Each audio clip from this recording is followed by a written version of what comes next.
Bien, ahora vamos a revisar las leyes de Kirchhoff nuevamente, pero ahora a través de un ejemplo. El ejercicio dice determinar las corrientes en cada rama del circuito. El circuito es el que se presenta. Podemos observar que hay un dispositivo que no habíamos utilizado antes, que es una fuente de corriente. Las fuentes de corriente se indican de esta manera.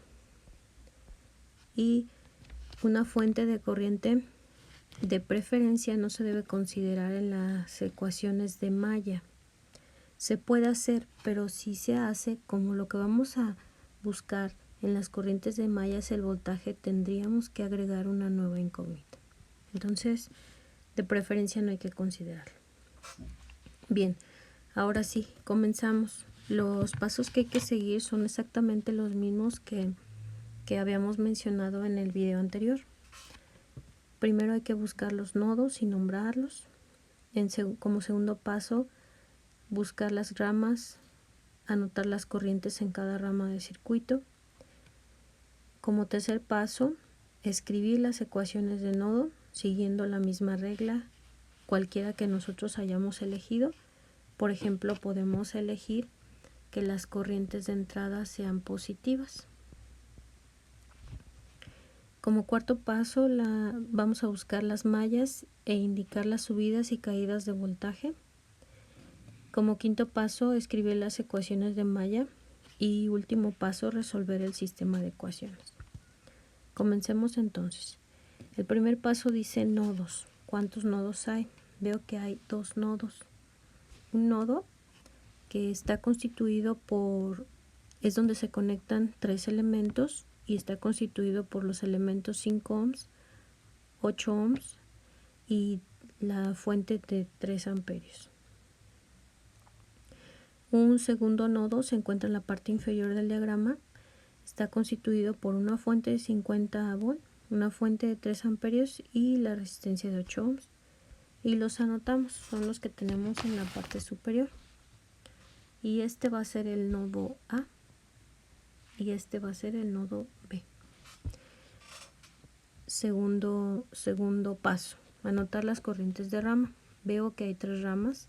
La primera rama formada por la fuente de alimentación de 50 volts y por la resistencia de 5 ohms. A esta la vamos a llamar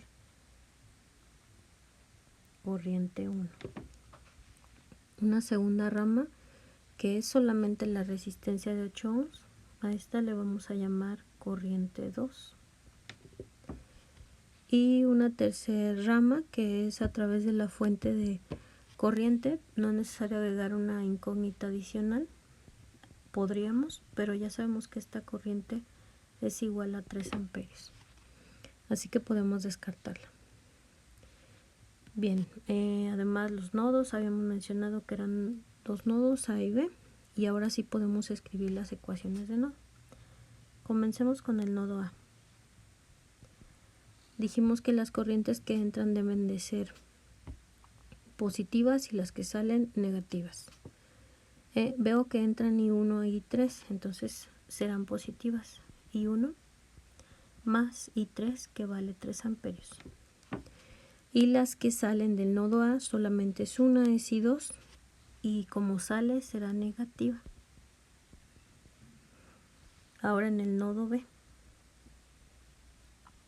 En el nodo B observo que la única corriente que entra es I2, será positiva, y salen I1 y 3 amperios. Y la suma de todas debe de dar 0. Si me fijo, la ecuación del nodo B es equivalente a la del nodo A. Es decir, si multiplico la ecuación del nodo A por menos 1, obtengo la del nodo B. Así que entonces vamos a descartar una de las dos ecuaciones. En este caso voy a descartar la ecuación en el nodo B. Tengo una ecuación con dos incógnitas, vamos a reescribirla. La ecuación es I1 menos I2 igual a menos 3 amperios. Bueno, pasemos ahora a las mallas. Primero observo el diagrama, veo que hay tres mallas. Una primer malla constituida por tres elementos, la fuente de alimentación de 50 volts, la resistencia de 5 ohms y la resistencia de 8 ohms. Esa es la malla 1. Una segunda malla constituida solamente por dos elementos, la resistencia de 8 ohms y la fuente de 3 amperios. Y una última malla número 3, constituida por la fuente de 50 volts, la resistencia de 5 ohms y la fuente de 3 amperios. Como solamente me falta una ecuación, elijo cuál malla quiero utilizar. La 2 y la 3 no son convenientes. ¿Por qué no? Porque como en la ecuación de malla solamente se trabaja con voltajes, y en este caso en la fuente de 3 amperios no es un voltaje sino una corriente, tendría que agregar una incógnita adicional, el voltaje en esa fuente. Y no sería conveniente porque entonces tendría que escribir una ecuación adicional. No me piden el voltaje en la fuente, así que no es necesario que lo determine. Bueno, ya tenemos las mallas, ahora vamos a indicar las caídas de voltaje. Dijimos que la corriente 1 tiene esta dirección, entonces en la resistencia de 5 ohms los signos son los que se muestran. Para la de 8 ohms, aquí tengo la corriente 2, los signos serán entonces más menos. Y la fuente tiene sus propios signos. Vamos a escribir la ecuación de malla número 1, que dice, para la fuente 50 volts, de menos a más es más 50 volts. Para la resistencia de 5 ohms, de más a menos, es una caída, 5 por I1. Y para la resistencia de 8 ohms también es una caída en la dirección de la corriente, es menos 8 por I2. Esto debe de ser 0. Reescribimos la ecuación, voy a pasar los términos I1 y I2 del otro lado del igual, me queda 5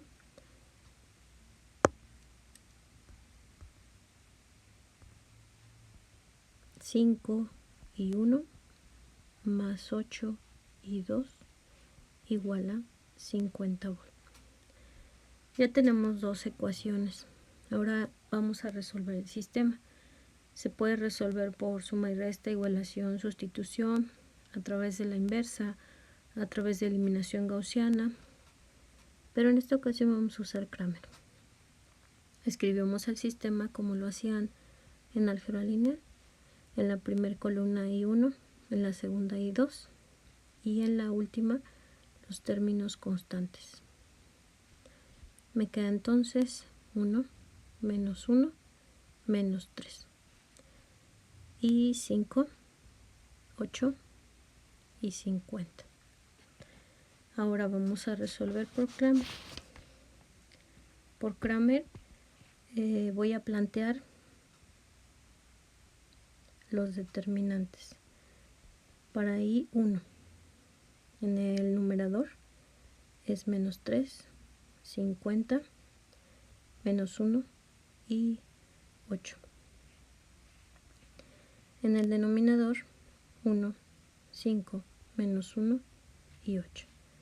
Solamente trabajo con coeficientes. Resuelvo. En el numerador obtengo menos 3 por 8 es menos 24. Menos 50 por menos 1, que sería más 50, sobre 8 más 5, es decir, 26 sobre 13, es decir, 2 amperios. Y como el valor que me dio es positivo, quiere decir que está bien planteada la dirección de la corriente. Pasemos ahora a I2. Para I2 solo cambia el numerador, será 1, 5, menos 3 y 50. Y en el denominador es exactamente el mismo, ya sabemos cuánto vale, 13. Resolvemos. 50 más 15 sobre 13. 65 sobre 13 son 5 amperios. Y como es positivo, quiere decir que la dirección es la correcta. Bien, ahora les toca a ustedes resolver los siguientes dos ejercicios. Bueno, esa es forma parte de la tarea, pero también como tarea hay que comentar el video. Si encontraron algún error, si tienen alguna duda, hay que comentar el video. Y además resolver los dos ejercicios que se presentan. Observar que en el inciso B, las dos fuentes de alimentación, sus signos van en dirección opuesta. Mucho cuidado con eso. Saludos.